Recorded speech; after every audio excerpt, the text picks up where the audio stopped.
Alright, y'all, so just wanted to show y'all, how to make this crochet chunky blanket.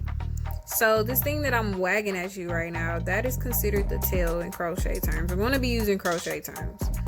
And then this right here that I'm pulling on is considered your working yarn. And what we are creating right now, the first thing that you always have to create in crocheting is a slip knot.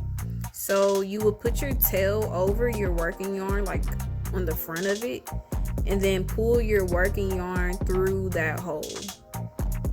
So what you just created is a slip knot. It's like slipping through the knot, I guess that's why it's called that. So now measuring with your palm, you're going to be creating stitches, right? It's called a chain. You're going to create a chain, right? So I made about 34 stitches. So all you do is just pull your working yarn through the hole, right? Continuously just do that until you get as many stitches as you want. So just to make sure I got the length that I need, I'm gonna go ahead and measure that.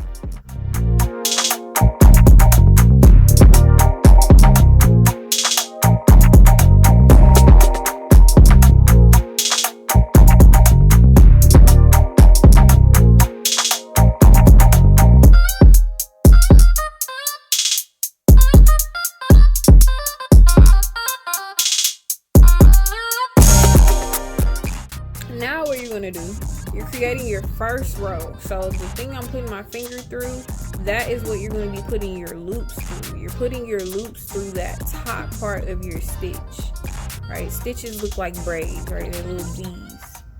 So I'm just redoing this real quick. I didn't like the way it looked. So like I said, right? And then this first one, the last stitch that you created when you were making your chain, that is considered your first loop. So all you do is pull your working yarn through the top part of your stitch, top part of your braid, whatever you want to call it, and those are your loops to your first row, or that is your first row.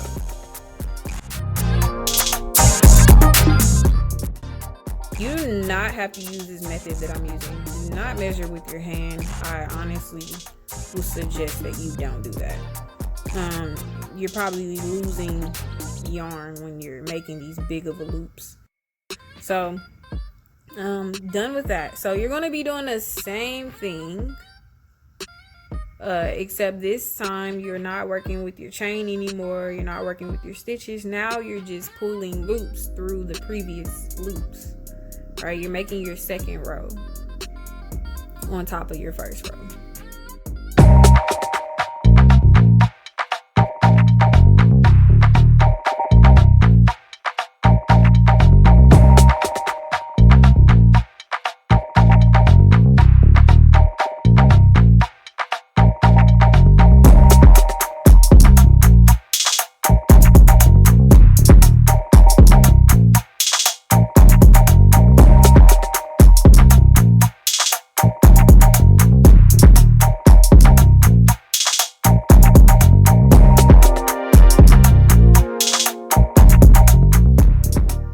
Alright, so just to show you a quick color change, all you gotta do is get the color that you're about to change it to, knot it around the color that's already in there, tuck all of that, and just keep it pushing.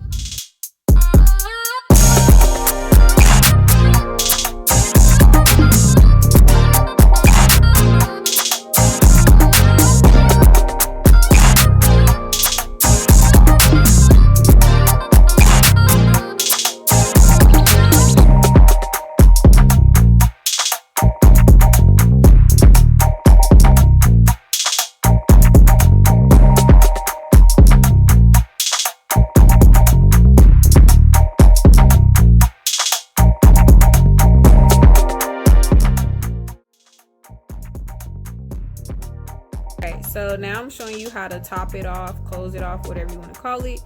it's creating like a flat braid on the top to close it off. Okay, so I'm gonna just show you how to do it real quick.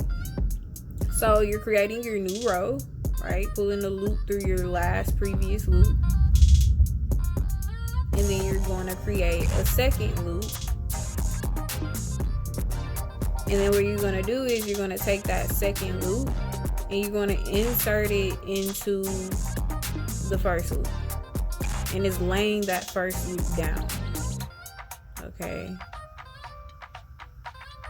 so now you're going to make your third loop, put that in the previous one, and it's just going to lay the previous one down. Okay, and I'm going to just show you a couple more times how to do that.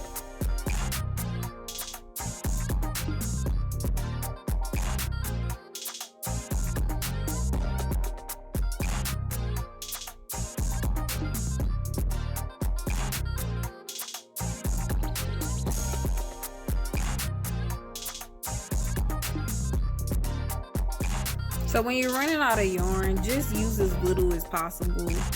It doesn't affect anything. Yeah, it doesn't affect anything. It's really fine. Just use a small amount. Okay. And this is when I regret using my palm to measure out the loops. This is when I regret it right here.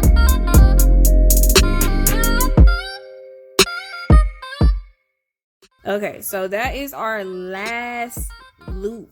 Okay, so what you're gonna do is you're gonna take the yarn that was still hanging, and you're going to make a knot with those two. Okay, you're gonna make a knot through the last loop, I guess you can say. And then I just took that yarn that was hanging off. I didn't cut it off, I just tucked it, and it was fine. And that's it, y'all. Like, it's really that simple. It did not take me that long to do it. Good luck on you trying to do it for yourself. Again, this is for a full size, so do what you need to do for a smaller or bigger size.